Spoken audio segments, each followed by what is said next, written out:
This video was made possible by Skillshare. Start learning for free for 2 months by signing up at skl.sh/RealLifeLore33. Okay, so if you're watching this, there's been a big problem. You've touched something that you didn't realize was a time machine, and you've inadvertently been transported back through time, and you have no idea where or when you are. Understandably, this is a highly stressful situation for you, but when you are. Understandably, this is a highly stressful situation for you, but have no fear. Through this quick and simple tutorial, you'll be able to quickly and hopefully safely be able to figure out what year you're actually trapped in, and from that, you'll hopefully be able to survive. Alright, so first things first, let's start from the very beginning. Has the Big Bang happened yet? If not, that's pretty weird, and you're stuck sometime before 13.8 billion years ago. I can't really help you very much with that, so hopefully the answer to that question was yes, it has happened. So if so, the next important question to ask is there a planet where the Earth is supposed to be? If there isn't, well, you're trapped sometime between 13.8 and 4.54 billion years ago, and you're probably pretty screwed unless you have a spacesuit. If Earth does exist, proceed to question 3. Are you immediately being consumed by molten lava? If yes, then it's very important for you to look up and see if the Earth has a moon or not yet before you die. If there is no moon, well, it means you're in a very narrow window of 40 million years between 4.54 and 4.5 billion years ago. Unfortunately for you, a protoplanet is going to collide with Earth during this time eventually, so you're gonna violently die no matter what. On the other hand, if you do see a moon, it means that you're still drowning in lava, but at least you get to watch the moon rotating around between 4.5 and 3.8 billion years ago. On to question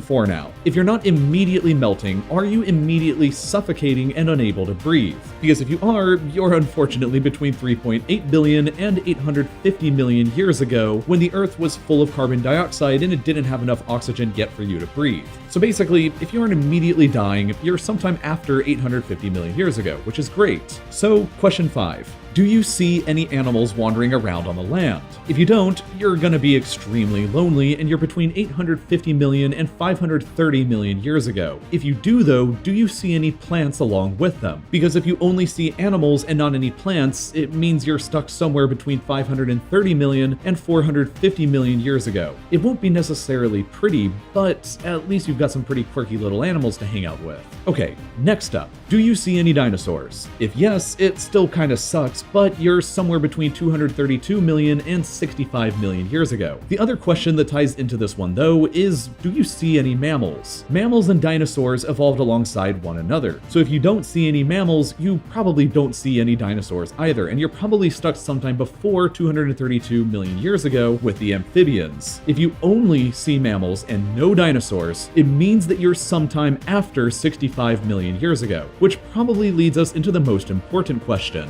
Do you see any humans or creatures that look like humans lurking around? Because if you don't, well, we already know that you're sometime after 65 million years ago if you only see other mammals. So do you happen to know what continent you're standing on? That's important because humans arrived in different parts of the world at different times. There weren't any modern humans in the Americas prior to around 16,000 years ago, or in Europe before 40,000 years ago, Australia before 46,000 years ago, Asia before 80,000 years ago, or Africa before 250,000 years ago. If you've somehow found yourself time traveling to Antarctica, is it warm outside? If it is, you're sometime before 15 million years ago. And if it's not, and you don't see any other humans, you might be sometime before 1947, the year when the first permanent human base was set up on the continent. And if you're on an island, this could get a little trickier. Humans didn't arrive on Madagascar until around 500 CE. Iceland didn't have humans before the late 9th century, Hawaii didn't have anybody until around 900, and New Zealand was uninhabited until after 1200. So if you don't see people, you're between 65 million years ago and any of these times depending on where in the world you are. Next up, if you do see other humans, do you only see Homo sapiens, Neanderthals, or a mix of various human species? Because if you only see Neanderthals and no Homo sapiens, you're between 250,000 and 200,000 BCE, and you're stuck with them, so have fun.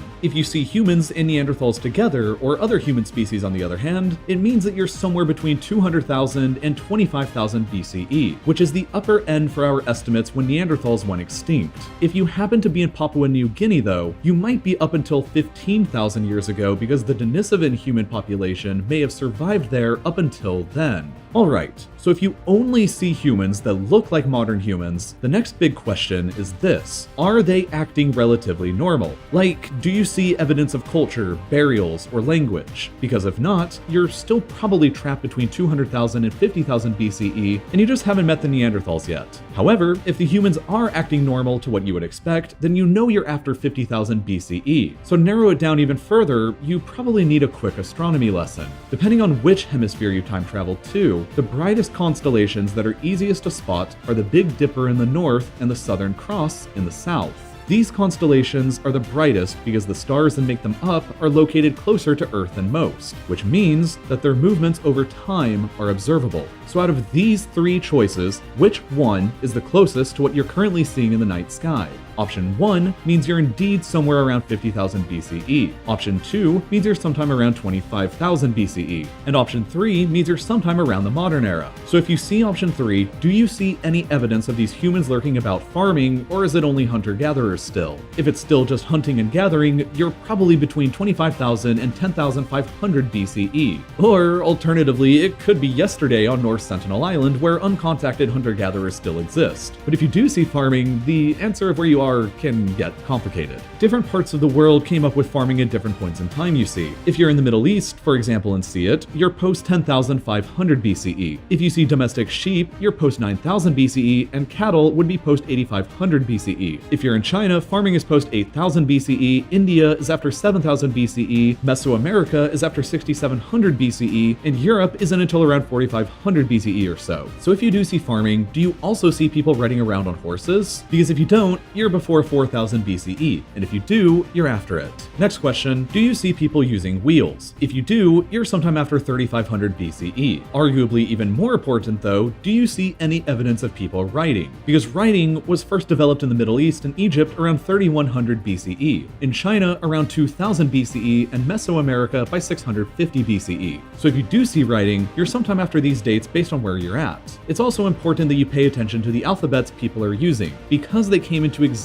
at different times. This, for example, is ancient Phoenician, which came into being around 1200 BCE. It gave birth to the Aramaic alphabet that looks like this around 600 BCE, which further gave birth to the Arabic script around 100 CE. Here is the Greek alphabet, which initially came into being around 700 BCE, which inspired the Latin script we're all familiar with after about 600 BCE. If you're in Britain, the Anglo-Saxons didn't start using the Latin script until the 6th century. So if you don't see any Latin, you're sometime before then. Finally, the Cyrillic alphabet didn't come into existence until the 9th century in Bulgaria. So if you don't see any Cyrillic in Eastern Europe, you're probably before then. So if you see all of these alphabets, do you also see people writing them on paper? Paper wasn't invented until around 100 BCE in China. So if you see no paper, you might be located before then. How about any evidence of gunpowder weapons? Gunpowder wasn't invented until the 9th century in China, and it wasn't used in warfare anytime prior to the year 900. So if you see guns or cannons being used, you're definitely sometime after this. In regards to our previous discussion on alphabets and writing, do you only see scrolls or books that are handwritten, or do you also see printed books? The printing press and mass-produced books weren't invented until 1439 in Germany. So if you see a book or a script that looks like it's printed, the odds are pretty good that you're sometime post 1439. And that means you're getting pretty close enough at this point to simply being able to ask someone what year you're in. If you're an average English speaker, any year post 1500 would probably be possible for you to vaguely understand what people are saying in England. But it's fairly complicated to say for certain.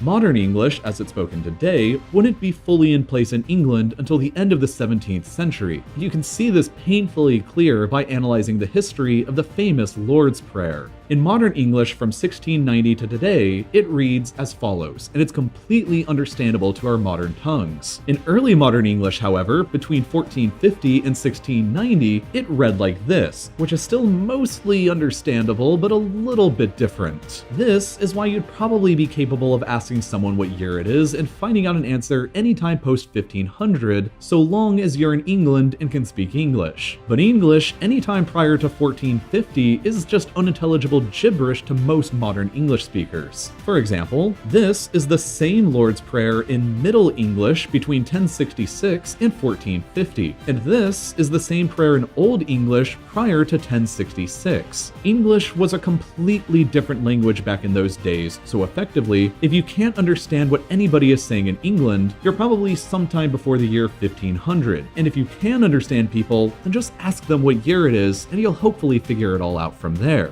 Fortunately, you probably won't end up alone in an ice age or stranded with dinosaurs anytime soon. Unfortunately, you might be stuck at home, like I am, and feel like you may as well be in a Hadean volcano. If you can relate, then I've got the perfect suggestion. This class on cinema-style filmmaking using an iPhone by Niles Gray and Caleb Babcock that's available right now on Skillshare. And if you've already tackled that home movie project, you can also learn to illustrate your time-traveling adventure with this incredible drawing course by Brooke Glazer. Skillshare is, of course, an online learning community with millions of members who want to further their own creative goals. When you're a member, you can take these classes I mentioned, as well as thousands of other classes on any subject you can imagine. It's a perfect activity while you're stuck at home, or if you'd like to sharpen any of your school or work skills. Best of all though, you can get 2 whole months for free if you're one of the first 1,000 people to sign up by clicking the link in the description or by going to skl.sh/RealLifeLore33.